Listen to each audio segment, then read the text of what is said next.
The coaches that make the most money online are often the most productive and tend to outwork their competitors. Now, I define productivity as somebody that gets the most work done per unit of time. It was something that I really struggled with when I first launched my online coaching businesses. And when I finally sort of come up with some like cheat codes, some frameworks, everything fell into place. And ultimately, it's the reason that I've been able to genuinely make millions of pounds over the past 5 to 6 years online. It's also the reason that all of my students are crushing it and earning literally tens of thousands of pounds every single month. Hey, I'm Adam Haley, and I help personal trainers get off the gym floor and build their businesses fully online. So chances are, if you're watching this video, then you probably are struggling with productivity. You're probably getting to the end of the day or the end of the week and feeling frustrated. I know because I've been there, where you get to the end of the week, you look at your competitors on Instagram and so on, and you think, man, why can they just turn up and get the work done?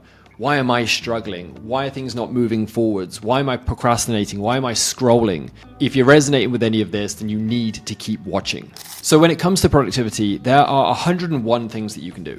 But for me, there's 3 key pillars that I think will give you sort of the quickest shortcut to getting more shit done. The first pillar is supplements. I just don't really see that many people in this space actually talk about supplementation when it comes to productivity, but I think it's really useful.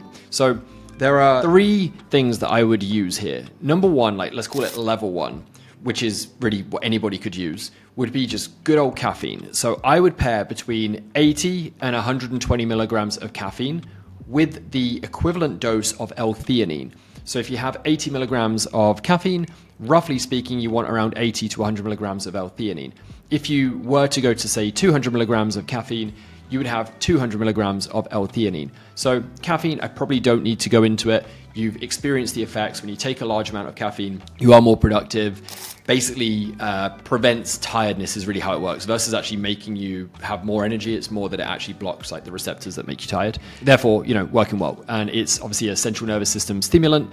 Now, sometimes when people take caffeine, they feel sort of a bit jittery. Whereas what L-theanine does when it's dose matched at the same level of caffeine is it helps to sort of calm that and balance it out. So you just get the productivity benefits without the feeling of, some anxiety and so on. So personally, my favorite way of getting caffeine in is a big day. And the reason that I like this drink is because there's no flavorings in it, or it's not strongly flavored. You drink like a can of Monster, it can taste really sickly. At least for me, I don't tolerate it very well. It can give me a bit of stomach upset. Whereas I really like the Big Day brand because it's literally just sparkling water with a little bit of flavoring, 80 milligrams of caffeine. So I drink it and I just feel like I'm having like a sparkling water with a little bit of lemon or something. So I would highly recommend that you try perhaps Big Day or, sugar-free Red Bull, double espresso, whatever your drink of choice is for caffeine, so long as you tolerate it well. And then pair that with supplemental L-theanine. So this would be level 1. Level 2 would be over-the-counter nootropic drinks. So things like Brain Bridge, Skywalk, any of these sorts of powders typically that you'll mix. You can choose non-stimulant versions if you like, such as CMP Cognition, or you can have some that have an amount of caffeine in them. The reason that I like these is twofold.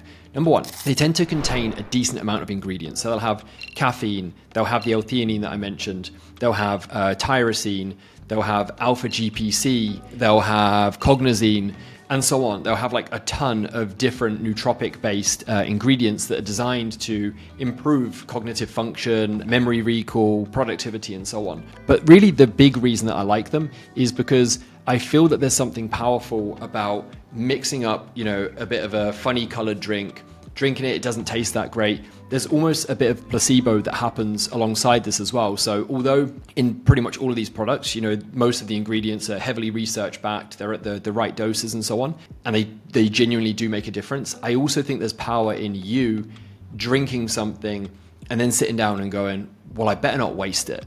There is power in that, and I think it's massively overlooked. So whether it's a non-stimulant or a stimulant-based over-the-counter nootropic blend, I think you should look into those. And the third supplement is a surprising one for most people, and it's actually nicotine. So whether you use a nicotine gum, that's typically like my preferred form, or you can even use the sprays. They taste pretty rough, so I would probably recommend that you go for the nicotine gum. If you've never used nicotine before, definitely start at like half of a 2 milligram piece of gum. So take like 1 milligram. It can make you feel a little bit nauseous if you're not used to stimulants, but nicotine works in a similar way to caffeine. It improves focus.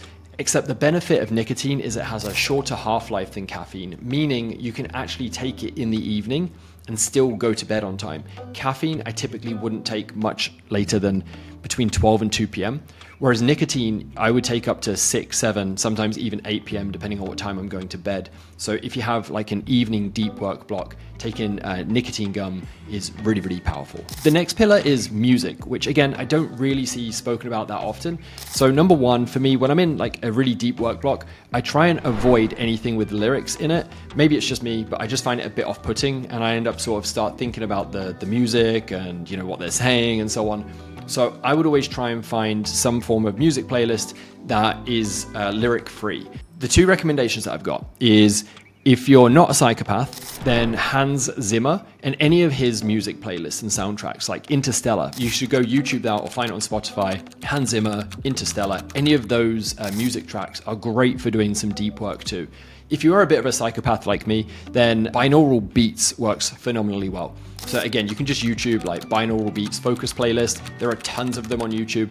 The only thing that you need to make sure you're doing if you use binaural beats is use headphones, because it's going to put different frequencies in each ear, which from traditional laptop speakers just doesn't really have the same job. So you can pick certain brain waves to get the brain like fired up, stick some noise cancelling headphones on, get in the zone, pair it with some caffeine or some nicotine, and I promise you, you will have some of the most productive work sessions of your life. And then the third one would be location anchoring. So I feel that most people nowadays, where we can sort of work from our phone, we blend like social time with work time. So we might be trying to create content or respond to DMs while on the sofa trying to unwind watching Netflix with your partner. It's just really weird to do that. Same as like you'll go to bed and you'll still be trying to clear messages. I think it's really important to try and have places where you live that are for relaxing, speaking with your partner or having friends over, and then like dedicated workspaces so that when you sit at that desk, you are anchored in and your brain associates that with, okay, this is the place that I write content. This is the place that I take sales calls and so on. Now, again, if we think back to the music stuff, and I said, if you're a bit of a psychopath, so again, if you're like me, then you can take it up a gear. So I have like one specific space here, which is where I'll do pretty much all of my deep work. However, if I'm working on a really big project, so let's say I'm like rewriting all of our modules within my program, I'll actually block out a hotel room and I will just stay in a hotel for like 2 days. I'll get room service delivered and I will literally just chew nicotine gum, listen to binaural beats, and just get in the zone in a hotel room, just strapped in at the laptop, distraction free, and it is by far where I get most of my work done. This has actually been proven. So if you think of J.K. Rowling, the author of Harry Potter, I believe the last 2 books that she authored was at a hotel in Edinburgh, I want to say, where she paid for a suite and she would go and get the books written in there because she found that she was just distracted anywhere else.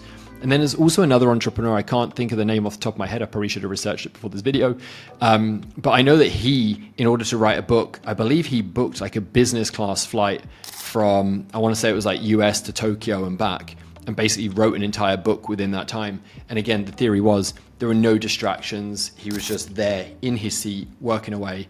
I'm not saying that you want to go book a round the world business class trip, but you get where I'm going with this. Sometimes there's power in taking yourself out of your environment, paying a little bit of money for it so that it's like, again, I don't want to waste this moment, and then just drilling in, getting work done, being as productive as hell, and then doing the rest of your work back in your usual work spot. Again, I don't see many people talking about this. I think it's a really big advantage if you're able to do it. Some of my students, utilize this if they have a really, really, really big, like real scripting session coming up. They'll just block out a hotel room for half a day, go in there, get it done. And the results are pretty cool. So hope these tips are different to what you've done before. If you struggle with productivity, I'll do a load more videos on this because I feel it's something that a lot of online coaches work with. We all chase this freedom of time that the online world gives. And then when we get it, it's a bit of a paradox where suddenly we've got too much time and we procrastinate. So I hope this has been useful. I'm going to put a link to another video in this, which is going to allow you to start landing clients from Instagram using all the tactics that I suggest.